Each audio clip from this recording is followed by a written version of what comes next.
일단 전세 사기가 뭔지에 대해서 엄마랑 얘기를 좀 해봐야 될 것 같은데, 사람들이 말하는 전세 사기는 좀 광범위하기도 하고 어떤 사람은 되게 좁게 보기도 해. 근데 엄마가 생각했을 때 전세 사기란 뭐 어떤 게 이제 전세 사기인지. 전세 사기란 준영이가 말한 것처럼 광범위하지. 하나에서 10가지 말하라면 정말 광범위하긴 한데, 그래도 조금 이렇게 줄여서 말을 한다면, 보증금 돌려줄 생각이란 능력 없는 임대인이 처음부터 사기할 계획이 있었던 거지. 전세 계약을 통해서 그 보증금을 이제 갈취할 목적으로 이제 사기를 한 거지.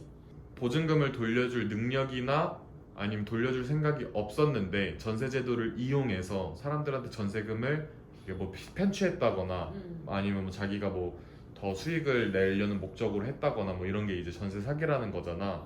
나는 궁금한 게 있는데, 소위 말하는 이제 대표적인 케이스 중에 깡통 전세라는 케이스가 있잖아. 최근에 실제로 실형받은 사람인데 집이 여러 채가 있어. 여러 채가 있는 집을 갭 투자할 목적으로 집값이랑 전세금 차이가 안 나는 집을 여러 개를 계약을 한 거야. 근데 이 사람이 이게 전세 사기로 가버렸어. 실형이 나와버렸어. 이거는 어떻게 보면 그냥 갭 투자라는 투자 방법을 알고 갭 투자를 그냥 많이 했던 사람으로 보이기도 해.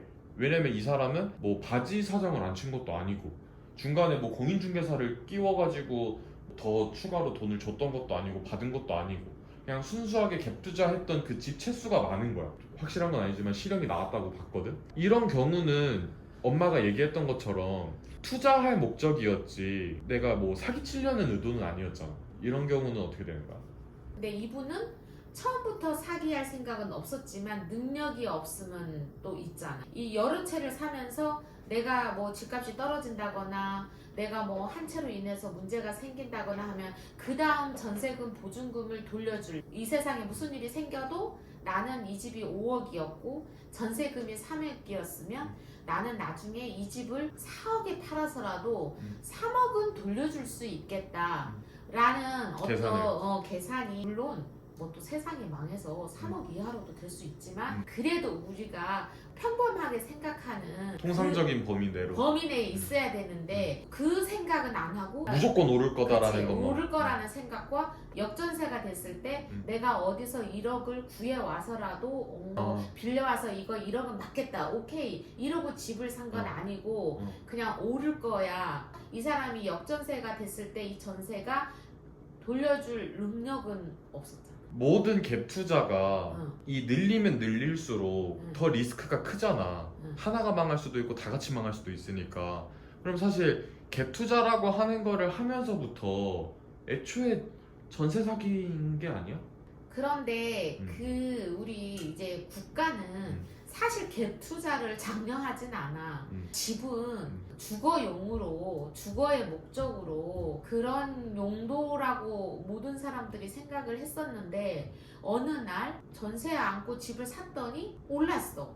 그러니까 이제 너도 나도 나도 그러면 전세 끼고 살까? 이미 시작부터가 굉장한 위험이 크면 수익도 크듯이 위험이 굉장히 도사리고 있었던 거지. 그래서 이게 올라갔으니까 수익도 클 때도 있었지만 이렇게 내려갈 때는 그렇게 전세 사기가 되는 거야. 돼서 지금 실형을 받는 경우도 있는 거지. 위험이 크면 수익도 클 수 있고 위험이 크면은 실형을 받아서 감옥에 갈 수도 있고. 그러면은 그건 본인이 생각을 했어야지. 왜 잘 된다는 것만 생각해. 그러면 일단 뭐 전세 사기 뭐 유형이나 최근에 있었던 사례나 이런 것도 얘기를 했는데, 그런 것도 있어. 회사야.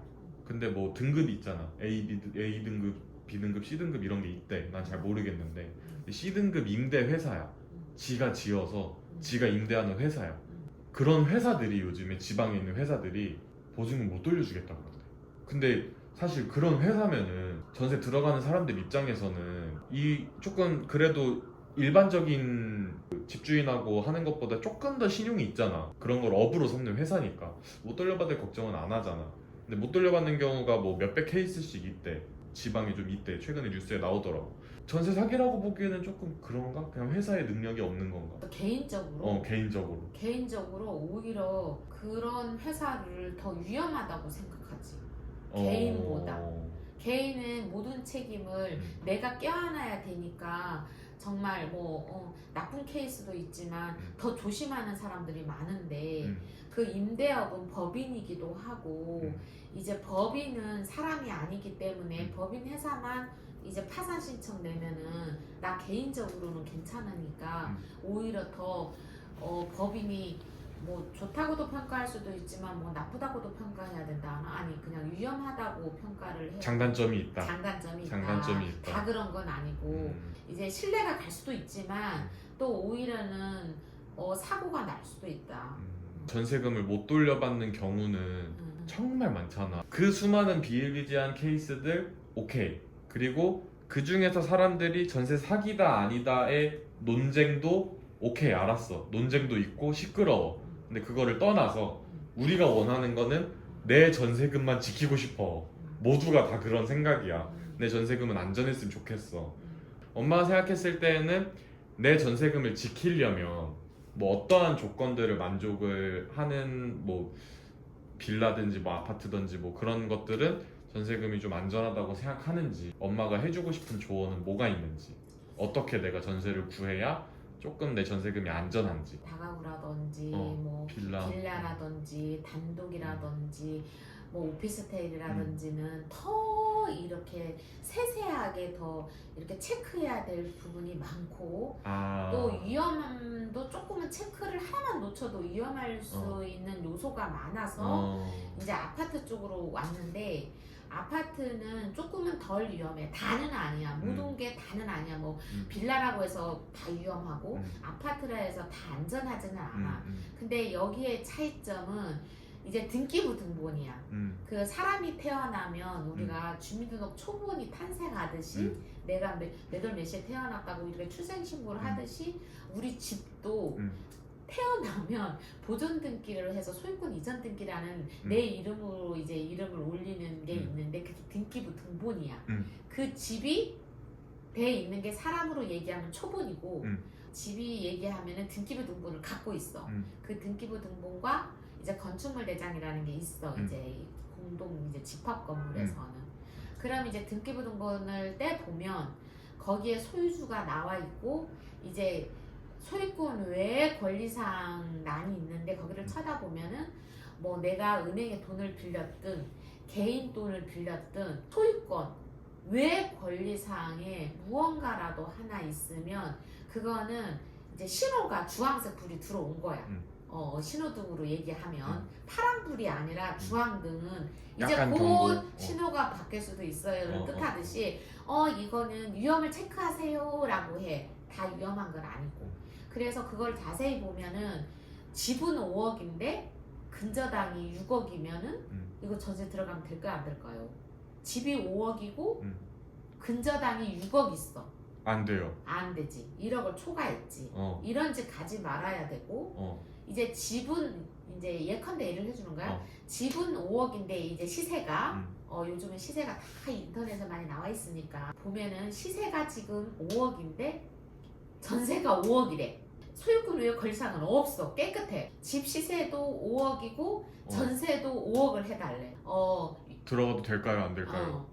될 것 같은데? 왜? 집도 5억이고 전세도 5억이야. 소유권 외 권리사항이 없으니까 없어. 5억이 5억이지. 그 집이 팔리면 근데 5억 봐봐. 내가 받을 수 있잖아. 그치. 근데 5억인데 집값이 내려가면 내려간 만큼 못 받아? 못 받아. 얘가 한 30%는 이 차액을 둬야지. 내려갈 차액을.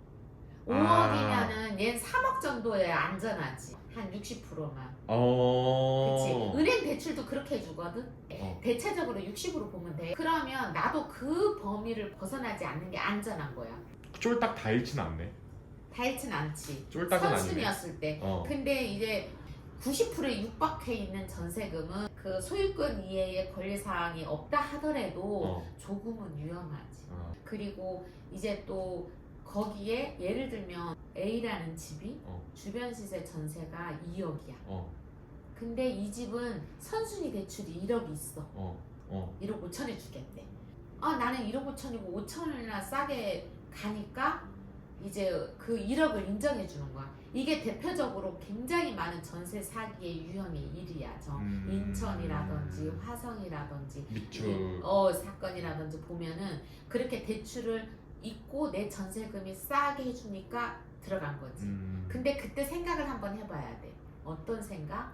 이 임대인이 건전하신 분이라면 나한테서 주변 시세의 2억을 받아서 이 1억을 갚으면 되잖아. 은행 거를. 그러면 된 거지. 그러면 되네. 굳이 5천을 더 받으려고 한 거지. 5천. 아 1억 5천. 아 여기 1억을 1억과 대출을 해놓고. 1억 해놓고 아. 이 사람한테 1억 5천이니까 5천을 더 받으려고 하는 거지. 주변 시세는 2억이니까. 뭐 괜찮아요. 1억 있는 건 괜찮아요. 이 주인 돈도 많은 사람이에요. 누군가가 또 그런 얘기를 걷들어주면 사회초년생은 그런가? 5천이 어디야? 나 전세자금 대출도 안 받아도 되고 내가 가진 1억 5천으로 아니면 대출을 조금 받아도 되고. 그래서 갔다가 이제 1억 5천을 다 날리는 꼴이 되는 거지. 이분은 작정하고 있는 거지. 2억 받아서 내 거 1억 깔끔하게 갚으면 되는데 그 몇 천이라도 더 받으려고 머리를 지금 쓰고 있는 게 보여 안 보여? 보여. 일부는 이렇게 얘기를 해. 전세 보증금을 못 돌려주면 다 사기냐 이렇게 얘기를 하는데 아니지. 그것도 이제 세분화해서 보면은 보증금 못 돌려준다고 다 사기는 아니고 이렇게 계획하에 능력이 처음부터 없었는데 오를 거면 올라서 희망이 있어서 전세금도 오르고 집도 오르고 앞으로 무한 오를 거라는 그 생각으로만 이제 하는 거. 근데 그건 경제 개념이 그렇게 없진 않지. 이미 집을 그렇게 몇 개를 갖고 있는 사람이 그 개념 없진 않아. 그러면은 애초에 그 갭 투자를 2억 5천짜리에 대출 60% 끼고 전세까지 낀 거 가지고 플러스 알파를 먹을 수 있었던 구조 자체가, 이 전세 제도 자체가 문제가 있냐 없냐, 요거에 대한 엄마 생각은 어때? 그 우리나라만 있는 유일한 전세 제도인데 돈을 맡겨놓다가 2년 또 살고 이제 갈 때 그거 찾아가는, 어떻게 보면 좋은 제도지. 왜 월세는 이제 우리가 벌어서 월세를 주고 나면 목돈을 마련하기가 힘든데 우리가 이제 목돈을 2억을 이제 전세 계약을 하고 또는 이제 2억에 들어갈 때 대출도 좀 해주잖아. 예를 들어서 1억을 해준다고 쳐? 그러면 1억이 월세를 내는 비율은 커. 1억의 월세는 큰데 은행은 이자가 좀 그 기본 월세 내는 비용보다 싸거든. 그러니까 그거를 대출을 내가 받아서 2억짜리 전세를 들어가고 이 1억은 내가 빠른 시간에 갚으면 내 목돈이 어느 순간 2억이 돼 있는 거야. 내가 이건 빚으로 남기 때문에 빨리 벌어서 빨리 갚고 싶은 마음 때문에 내가 좀 전략도 할 수 있고 해서 목돈이 2억이 되면 그 다음 옮길 때는 내가 3억짜리 갈 수 있고. 그러니까 어떤 기회의 보장은 더 많이 만들어준 좋은 제도지. 어떻게 보면 참 좋은 제도인데 그 이제 나쁜 분들이 그거를 이제 악용을 한 거지. 얘기가 많이 새기는 했는데 일단 오늘 뭐 전세 사기는 뭐 어떤 유형들이 있는지 조금 알아보고 뭐 대표적인 케이스도 얘기를 해보고 전세금 지키려면 어떻게 해야 되는지. 결론은 등기부등본을 잘 살펴보고 일단 첫 번째는 소유권 외에 권리사항이 있는 건 주황색 불이다라고 생각하고 빨간 불이 곧 변할 수 있다라고 감지를 하고 눈을 동그랗게 뜨고 쳐다보고 거기서 잘 살펴서 판단을 해야 되고, 또 이제 시세가 얼마인지 요즘은 네이버 검색만 해도 잘 나오니까 시세에 육박하는 전세 계약은 조금 안 하는 걸로. 그러니까 내 안전 내가 지키고 내 몸도 내가 지키듯이 위험한데 막 자동차가 오는데 뛰어들지 않고, 돈도 이제 점점점 내가 20살이 지나고 이러면 내 돈 내가 잘 지키는 그런 습관을 들여야지. 이 집이 정말 마음에 들어. 등기부 뗐더니 수익군 이해 권리사항이 뭔가가 있어. 근데 나는 이 집이 꼭 마음에 들고 이 집을 계약을 하고 싶어. 그러면 변호사 자문을 구해보면 어떨까? 변호사? 자문료는 얼마 안 비싸거든. 좀 더 확실하게 하고 싶어요 할 때는 그 아무래도 더 법률 전문가의 도움이. 세금 미납 얘기도 많던데 그것도 확인해보고. 근데 세금 미납은 대표적인 케이스는 아니야? 그거는 솔직히 세금이 1년에 2번 나오거든. 집이 하나 있다고 쳐. 7월하고 9월에 나오거든. 그러면 내가 계약은 2년이 있잖아. 그러면 내가 오늘 계약을 이제 체납 여부가 없이 계약을 했어. 내년에 나오는 건 또 어떻게 할 건데? 내년에 체납해버리면? 그러게. 그게 2년짜리가 아니기 때문에. 그래서 내 얘기는 이거지.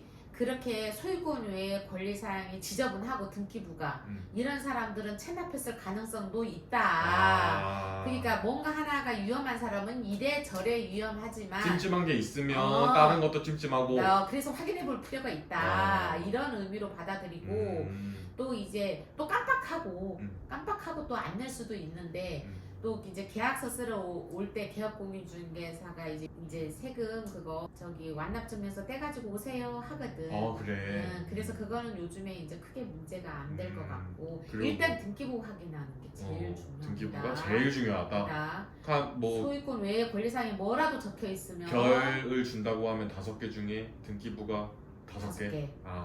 일단 거기에 소유권 외에 권리사항에 뭔가가 있으면 벌써 주황색 불이 들어왔습니다. 빨간 불로 변할 확률도 있고. 그럼 시세에 근접한 거는 별이 몇 개? 4개. 별이 4개. 네. 자, 그럼 세금은 별이 몇 개? 1개, 2개? 없다고 봐야 돼. 참고사항으로 봐야 돼. 반개? 참고사항 반개? 그러면은 이게 주거용인지 뭐 근생인지 아니면 뭐 보증보험 가입이 가능한지 뭐 이런 사이드 이런 그거는 다음번에 얘기해 드릴게요. 다음번에 얘기해 드릴게요. 알겠습니다. 오늘 고생하셨습니다. 네.